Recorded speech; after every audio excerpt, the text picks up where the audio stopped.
Red means stop, green means go, yellow means go faster.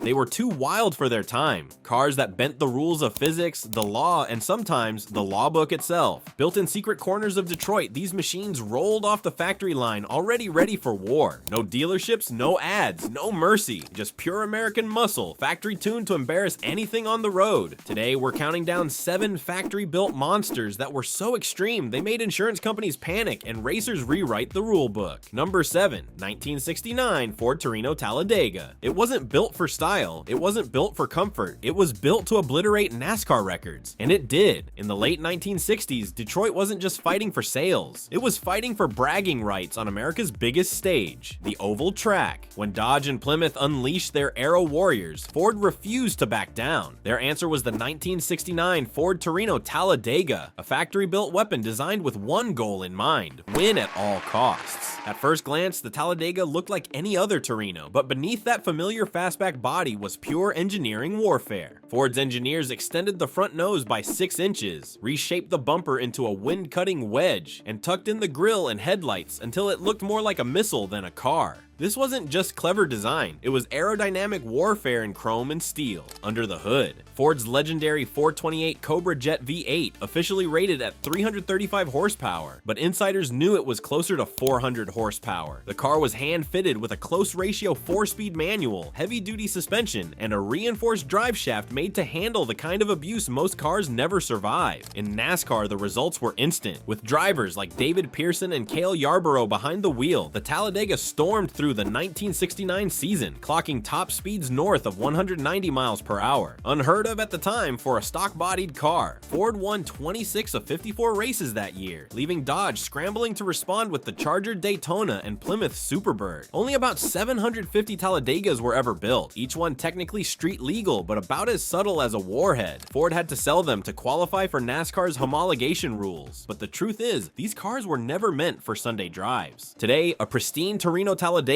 is a collector's dream, fetching well over $150,000 at auctions. But beyond the price tag, it remains one of the purest expressions of Ford's competitive rage. A moment in history when engineers were given free rein to build a bullet that could turn left at 200 miles per hour. And while Ford was rewriting the rulebook, Dodge was about to throw it straight out the window. With a car so wild, even NASCAR had to step in. Number 6, 1970 Dodge Charger Daytona. It looked like something out of a sci-fi movie, and for its time, it practically was. When the 1969 Talladega started cleaning up NASCAR, Dodge didn't get mad. They got radical. Their answer? The 1970 Dodge Charger Daytona, a car so outrageous that people thought it was a prank until it started breaking records. From the factory, it looked like a road car that had crash-landed from outer space. A 19-inch aerodynamic nose cone, a massive 23-inch rear wing towering over the trunk, and body panels shaped in a wind tunnel. Not an art studio. Every inch of the Daytona screamed function over form. It wasn't designed to look pretty, it was designed to destroy air resistance. Under that long, pointed nose sat Chrysler's legendary 426 Hemi V8, a power plant so strong it was banned from NASCAR just a few years earlier. Officially, Dodge claimed 425 horsepower, but on the dyno, it was well above 470 horsepower. That meant a street-legal car, straight from the dealership, capable of 200 miles per hour. In 1969, that wasn't a headline, it was a declaration of war. The Daytona's dominance was so complete that NASCAR eventually changed its rules to ban these aero cars from competition. Its sibling, the Plymouth Superbird, faced the same fate, too fast for comfort. In less than 2 years, the era of aerodynamic insanity came to a close. But in that short time, the Charger Daytona became the first stock car to crack 200 miles per hour on a closed course, a record set by driver Buddy Baker in 1970. Only 503 units were ever built for homologation, each one a piece of muscle car mythology. Today, finding one in original condition is like spotting a unicorn. At auction, they've sold for over $900,000, depending on color, provenance, and drivetrain. The car didn't just win races, it terrified regulators, humbled competitors, and rewrote what was possible for a factory-built car. And if Dodge's winged monster was extreme, wait until you see what GM built next. A muscle car so powerful it made insurance companies blacklist it entirely. Number 5, 1970 Chevrolet Chevelle SS 454 Chevelle SS. By 1970, Detroit's horsepower war had reached nuclear levels, and Chevy decided it was time to drop the bomb. The result was the Chevelle SS 454 LS6, a car so overbuilt that even today it feels like a muscle car running on pure caffeine. It looked understated, clean lines, black stripes, and that SS badge that quietly whispered trouble, but under the hood lived one of the most feared engines of its era, the 454 cubic inch LS 6 V8, officially rated at 450 horsepower and 500 pound-feet of torque. That was the highest rated horsepower figure ever put into a factory muscle car at the time, and even that number was conservative. To put that into perspective, this car could do 0 to 60 in about 5.4 seconds on bias ply tires. In the early 70s, that wasn't just fast, it was outrageous. This thing could outgun Corvettes, Ferraris, even some race cars straight off the showroom floor. But the LS6 wasn't just about numbers, it was about attitude. Every part of it was overbuilt. Forged internals, high compression pistons, an 800 cubic feet per minute Holley carburetor, and enough torque to turn asphalt into vapor. Owners said the car didn't just accelerate, it attacked the road. The Chevelle LS6 became infamous among insurance agents, who started penalizing buyers just for owning one. Some companies even refused to cover them at all. It marked the end of an era, a peak of power that the tightening emissions laws and rising gas prices would soon crush. Fewer than 4,500 LS6 Chevelles were ever built, and today they're considered the holy grail of GM's muscle lineup. Auction prices can soar well above $250,000, and collectors still call it the last true muscle car before regulations brought Detroit's golden age to a screeching halt. And while Chevy went for brute strength, another brand took a very different path, one that combined elegance, rarity, and danger in equal measure. Number 4, 1968 Dodge Dart Hemi Superstock. If the Chevelle LS6 was a factory nuke, the Dodge Dart Hemi Superstock was a controlled explosion, barely contained, barely legal, and absolutely legendary. In 1968, Dodge decided to prove a point that a lightweight compact car could outrun almost anything on the drag strips, so they took their smallest body, the Dart, and stuffed it with their biggest engine, the 426 Hemi V8. Then they stripped everything else. No radio, no carpet, no back seat. Even the windows were replaced with thin sheets of plexiglass to save weight. This wasn't a car built for comfort, it was built for violence in a straight line. The result? A car that could run low 10-second quarter miles right out of the crate, a figure that made it faster than most purpose-built race cars of the time. Dodge rated it at 425 horsepower, but everyone knew it was closer to 500 plus once tuned properly. The cars were hand-built by Hearst Performance with reinforced frames, aluminum front ends, and drag-ready gearing. There were no dealership test drives, no glossy brochures. Each Dart Hemi Superstock was shipped straight to drag racers who had already proven they could handle it. In total, only 80 cars were ever built, making it one of the rarest and most brutal factory specials in muscle car history. And while it was technically street legal, Dodge made it clear this was not a car for the faint of heart. It idled like a monster, overheated in traffic, and guzzled fuel like a jet. But on the strip, it was untouchable, a factory-built missile that turned the NHRA into Dodge's personal playground. Today, surviving examples can fetch upwards of $250,000 to $400,000, especially with their original aluminum body panels intact. And while most automakers were dialing things back, Dodge was still turning the volume up, and their next creation would prove it. Number 3, 1970 Plymouth Hemi Cuda. If one car defined the word attitude, it was the 1970 Plymouth Hemi Cuda, a machine that looked like a muscle car and behaved like a street predator. Born during the height of the horsepower wars, the Hemi Cuda wasn't just a performance option, it was a statement. Under its shaker hood sat Chrysler's legendary 426 cubic inch Hemi V8, pumping out an official 425 horsepower, a number every gearhead knew was wildly understated. In reality, it made closer to 470 to 480 horsepower, enough to shred tires through every gear. But the Hemi Cuda wasn't just about brute strength, it was about style and swagger. With its aggressive stance, bold colors like plum crazy purple and vitamin C orange, and that massive hood scoop vibrating with every rev, it turned heads long before it even started. You didn't drive a Hemi Cuda quietly, you announced your arrival.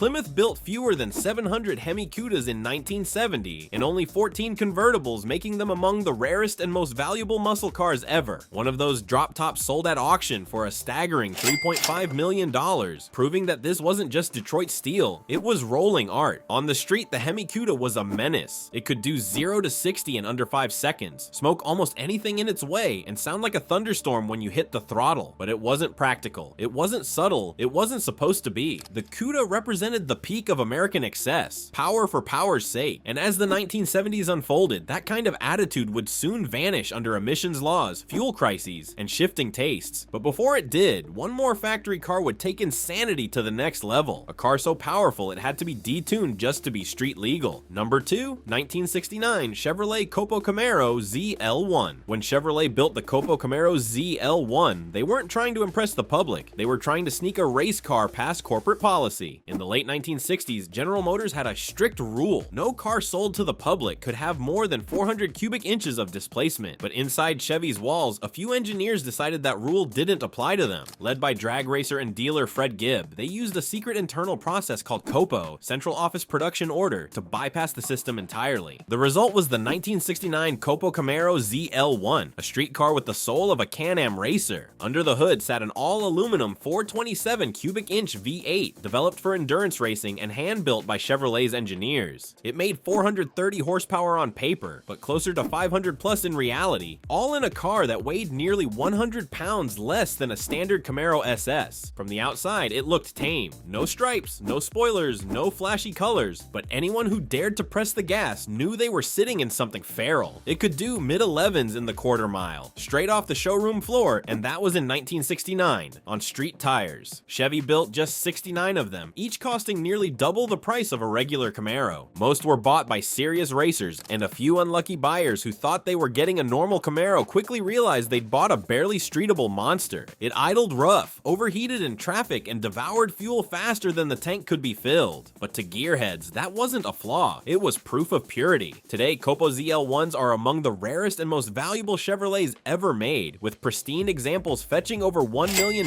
at auction. It was the ultimate example of corporate rebellion, a small group of insiders defying GM's rules to create one of the wildest factory-built muscle cars in history. And yet, even this mechanical rebellion couldn't touch what came next. A car so dangerous, so unhinged, that its manufacturer didn't just stop production, they pretended it never existed. Number 1, 1969 Chevrolet Corvette ZL1. You could walk into a Chevrolet dealership in 1969 and technically order one, but you'd never know what you were really buying. Because the 1969 Corvette ZL1 wasn't just a car, it was an experiment in how far a factory could go before it crossed the line. Chevy didn't advertise it, there were no brochures, no magazine spreads, no dealer displays. The ZL1 option wasn't meant for the public, it was created for racing teams, quietly slipped into the order system for those who knew the secret code. Under its hood sat the same all-aluminum 427 cubic inch V8 used in the COPO Camaro, but this version was even more unhinged. Officially rated at 430 horsepower, engineers privately admitted it was producing well over 550 horsepower, making it the most powerful engine ever fitted to a Corvette, or any GM car at the time. The ZL1 weighed almost 100 pounds less than the standard big block Corvette, thanks to its aluminum block and heads. That meant brutal acceleration, 0 to 60 miles per hour in just 3.9 seconds, and a top speed pushing 190 miles per hour, figures that rivaled Ferraris and Lamborghinis of the same era. But this kind of power came with a price, literally. The ZL1 package added nearly $4,700 to the Corvette sticker price, doubling its cost. That made it one of the most expensive cars in America at the time, and most buyers had no idea it even existed. In total, Chevrolet built only 2 confirmed ZL1 Corvettes, one yellow, one white. The rest were rumored prototypes or race conversions that never officially left the factory. Chevy's executives, terrified of lawsuits and bad press, quietly buried the project, and the ZL1 became a ghost story whispered among collectors.